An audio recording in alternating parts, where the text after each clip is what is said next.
On August 31, 1907, in a palace in St. Petersburg, British and Russian diplomats signed a convention that Britain had sworn for a century would never happen. For decades, Britain and Russia had been locked in the Great Game, a century-long contest for control of Central Asia that had nearly sparked war multiple times. Russia pushed south toward India, while Britain pushed north to contain them. Afghanistan, Persia, and Tibet were the battlegrounds where empires maneuvered, spied, and threatened. Then they divided them on paper and became friends. The Anglo-Russian Convention carved Persia into spheres of influence, guaranteed Britain's control of Afghanistan, and neutralized Tibet. Not to resolve tensions, but to redirect them. Both empires now faced a common threat that made their old rivalry obsolete: Germany. When this convention joined with the 1904 Anglo-French Entente and the 1994 Franco-Russian alliance, the Triple Entente was complete. Europe was now locked into two armed camps, the Triple Entente versus the Triple Alliance, with no flexibility left for compromise, and every crisis a potential trigger for continental war. 1907 wasn't the year empires fought.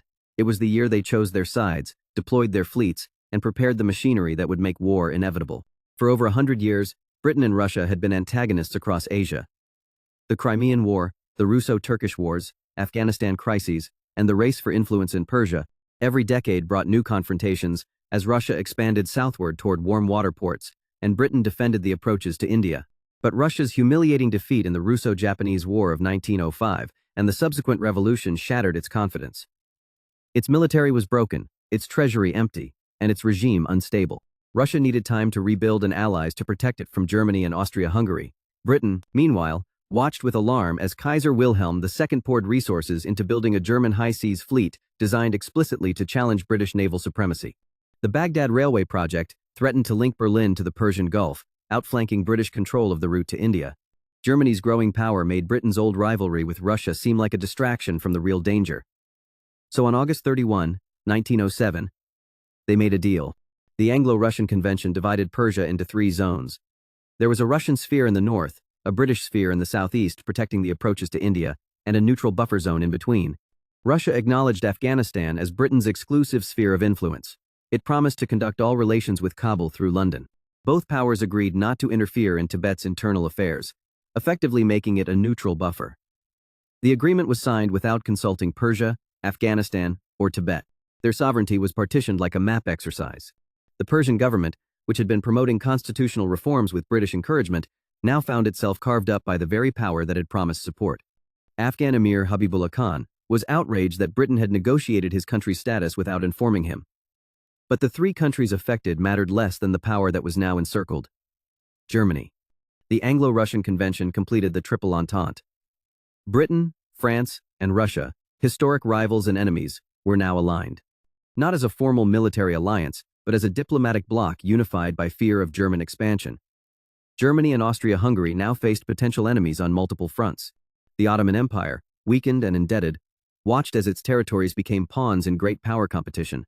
On December 16, 1907, President Theodore Roosevelt stood on the deck of the presidential yacht Mayflower and watched the largest battle fleet in American history steam past him out of Hampton Roads, Virginia. 16 battleships, the heart of the U.S. Atlantic Fleet, painted gleaming white with gilded bows, began a 43,000-mile voyage around the world. They would visit 6 continents, make 20 port calls, and return 14 months later having demonstrated to every major power that America could project naval force anywhere on the globe. Roosevelt called it a practice cruise. Everyone understood it was a warning. Tensions with Japan had been building since 1906, when San Francisco segregated Japanese schoolchildren and anti-Japanese riots broke out in California. Japan's stunning victory over Russia in 1905 had proven it could defeat a European great power. Its annexation of Korea was proceeding with military efficiency. Some American military planners feared a Japanese strike on the Philippines or even Hawaii. Roosevelt wanted to send a message. The United States Navy could steam from the Atlantic to the Pacific and arrive ready to fight. American power was not limited to the Western Hemisphere anymore. The Great White Fleet's voyage served multiple purposes.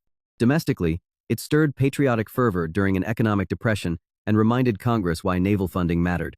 Internationally, it reassured allies like Britain and signaled to potential rivals like Germany that America had joined the ranks of global naval powers. When the fleet reached Yokohama in October 1908, Japan gave it a rapturous welcome. Hundreds of thousands of Japanese citizens cheered American sailors, with elaborate ceremonies and lavish hospitality. The tension between the two countries eased. Japan understood the message. America could reach the Pacific in force. America understood Japan's message in return. We can match you ship for ship if necessary. The voyage exposed serious weaknesses. American logistics could not sustain the fleet without relying on British coaling stations worldwide. The pre-dreadnought battleships were already obsolete compared to Britain's new dreadnought-class ships. But it accomplished Roosevelt's goal. It announced that the United States was no longer a regional power but a global one, with the naval reach to back up its interests from Manila to Panama. In March 1907, a French military physician named Émile Mauchamp was murdered in Marrakech. France used the killing as justification to send troops across the Algerian border to occupy the Moroccan border town of Oujda on March 29. 5 months later, France opened a Western Front. French companies had begun construction work in Casablanca's port, including a railroad track that crossed a Muslim cemetery at Sidi Belaout. On July 30, Moroccan workers walked off the job in protest. Berber tribesmen from the Chaouia region, already furious about French customs agents controlling Morocco's ports under the 1906 Algeciras Conference terms, joined the protest. The demonstration turned violent. 9 European workers were killed. France responded with overwhelming force. On August 5, French warships began bombarding Casablanca. For 3 days, French naval guns poured artillery fire into the city of 30,000 people, targeting not just military positions but residential areas. When French troops landed and retook control on August 7, the destruction was total. French sources admitted 600 to 1,500 Moroccan deaths. German sources estimated 2,000 to 3,000. Moroccan accounts, supported by European witnesses, reported that few inhabitants survived the carnage.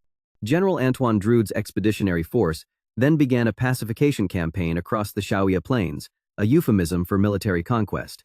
French troops fought dozens of battles against Moroccan resistance forces over the next year, burning villages and systematically suppressing opposition. Morocco's Sultan Abdelaziz, seen as weak and subservient to French interests, lost all legitimacy. In August 1907, his brother Abd al-Hafid was proclaimed Sultan in Marrakech, gaining support from religious leaders who demanded jihad against French occupation. The country split between 2 rival sultans, both claiming legitimacy, as France tightened its military grip from both east and west.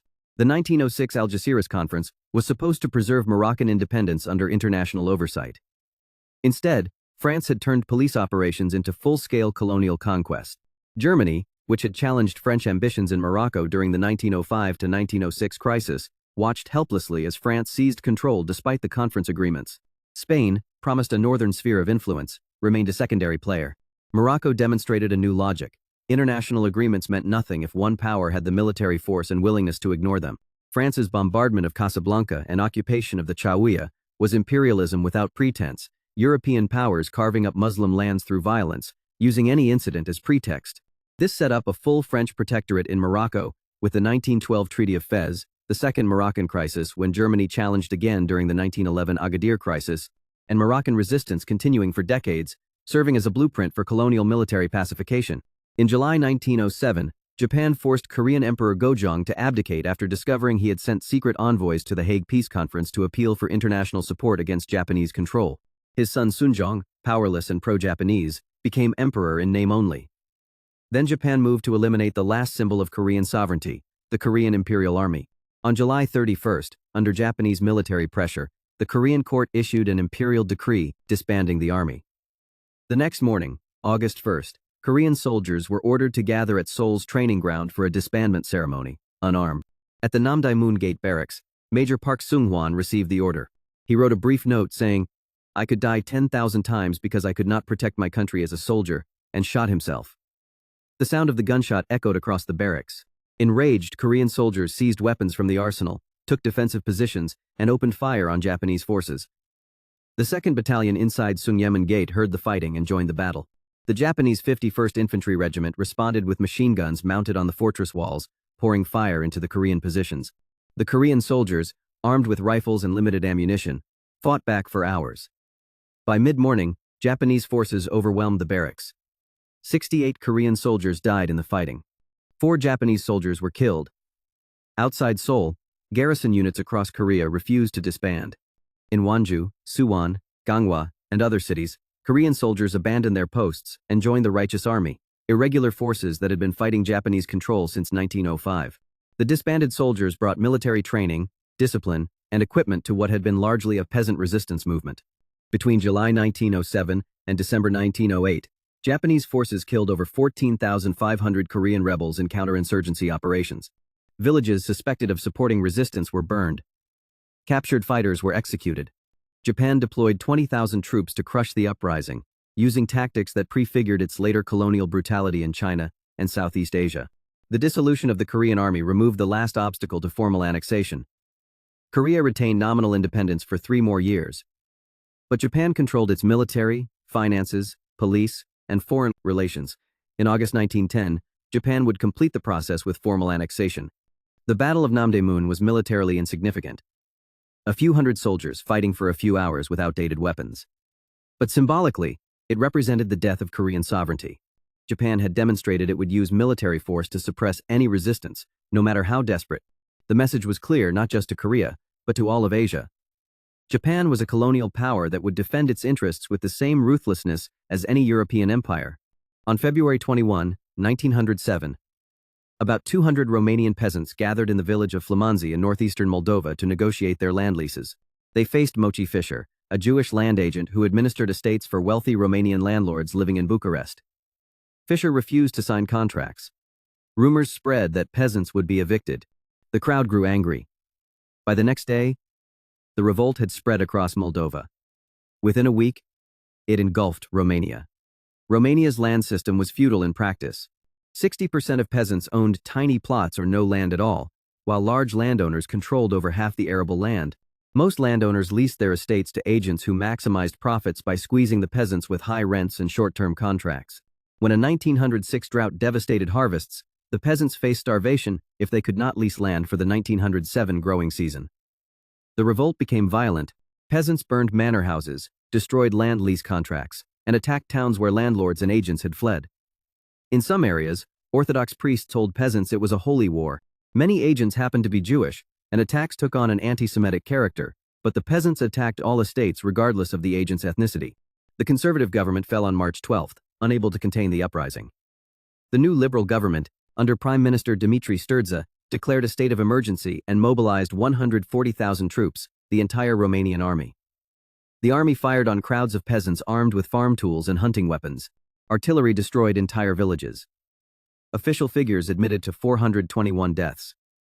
But Western diplomatic sources estimated 3,000 to 5,000 killed. Romanian sources suggest 11,000 peasants died. The government ordered all documents related to the suppression destroyed to hide the scale of the massacre. By April, the revolt was crushed. Romania passed modest land reforms in late 1907 and 1908, limiting lease prices, establishing minimum wages, and creating a rural bank. These were concessions designed to prevent future uprisings rather than fundamental restructuring. The Romanian peasant revolt shocked Europe because it revealed how fragile the facade of progress really was. Romania had celebrated 40 years of modernization under King Carol I with a grand exhibition in 1906. 1 year later, the army was machine-gunning peasants by the thousands. The revolt showed that industrialization and constitutional government meant nothing if land inequality remained unchanged. It showed that when peaceful reform failed, violence became inevitable. And it showed that European states, despite claiming to be civilized and modern, would massacre their own citizens to preserve the privileges of landowners. This set up continued agrarian unrest in Eastern Europe from 1918 to 1921 due to post-World War I land reforms. It also led to interwar Romanian political instability and communist exploitation of peasant grievances from 1945 to 1947.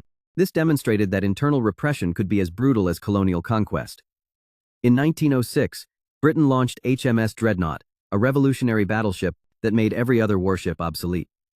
With its uniform main battery of 10 12-inch guns, steam turbine propulsion, and superior armor, the Dreadnought could outgun and outrun any existing battleship. It sparked an arms race that consumed the budgets and strategic thinking of every major naval power. By 1907, the race was in full swing. Britain laid down 3 more dreadnoughts. Germany responded with its own dreadnought program, directly challenging British naval supremacy. The United States commissioned its first dreadnoughts. Japan, France, Russia, Italy, and Austria-Hungary all began building dreadnought-type battleships. The arms race had its own logic. Every ship built by one power required a matching response by rivals. Britain insisted on maintaining a 2-power standard, a fleet larger than the next 2 navies combined. Germany demanded a fleet large enough to deter British attack. Neither side could back down without appearing weak. Naval construction became a test of national will and industrial capacity. Steel, coal, skilled labor, and government budgets were redirected toward building ships that would likely never fire a shot but whose mere existence shaped diplomatic calculations. The cost was staggering. Each dreadnought consumed years of construction time and millions in public funds. The 1907 deployment of the Great White Fleet illustrated how naval power now operated globally. Fleets were not just coastal defense forces anymore. They were mobile strategic weapons that could appear anywhere with sufficient logistics support. Britain's worldwide network of coaling stations gave it unmatched global reach. Germany's lack of such bases limited its power projection, but drove its obsession with building a fleet that could challenge Britain in European waters. The naval arms race did more than build ships. It created a hair-trigger system where any crisis involving naval powers risked rapid escalation. Fleet movements became diplomatic signals. Delays in construction schedules caused panic. Secret clauses in naval budgets sparked international suspicion. By 1907, the world's major powers had locked themselves into a naval competition that consumed resources, heightened tensions, and reduced flexibility for peaceful resolution of disputes. Every government knew the next major war would likely be decided at sea, making naval supremacy a matter of national survival. This setup continued Anglo-German naval rivalry from 1908 to 1914, the dreadnought construction race, naval arms limitation efforts including the 1921 Washington Naval Treaty and the 1930 London Naval Treaty, and World War I naval operations in the North Sea and Pacific. It demonstrated that arms races make war more likely by creating rigid strategic positions. 1907 was not a year of major battles or revolutionary upheavals. It was a year of structural choices, decisions about alliances, spheres of influence, military deployments, and strategic postures that locked the great powers into positions from which retreat would become impossible. The Anglo-Russian Convention completed the Triple Entente, turning Germany's fear of encirclement into reality and eliminating the last major point of British-Russian friction that might have prevented their alliance. When the Great White Fleet departed Hampton Roads, it announced that America would no longer be neutral in global power competition. When France bombarded Casablanca, it proved that international agreements meant nothing against military force. When Japan dissolved the Korean Army, it demonstrated that colonial powers would crush resistance with whatever brutality was necessary. When Romania's army massacred peasants, it showed that internal repression could be as savage as colonial conquest. Through it all, the naval arms race accelerated, fleets growing, budgets expanding, and shipyards working around the clock to build weapons that existed primarily to deter their use but whose construction made war more likely with each ship launched. 1907 made World War I possible by removing the conditions that had prevented it. Diplomatic flexibility, great power rivalry balanced by countervailing fears, and the possibility of remaining neutral or switching sides. After 1907, the alliance blocks were fixed, the arms race was irreversible, the spheres of influence were drawn, and every crisis would test whether the system designed to prevent war would instead trigger it. The empires had built the machinery. Now they would wait 7 years to see if they could control it when it started moving. British experts believed that better training would restore effectiveness.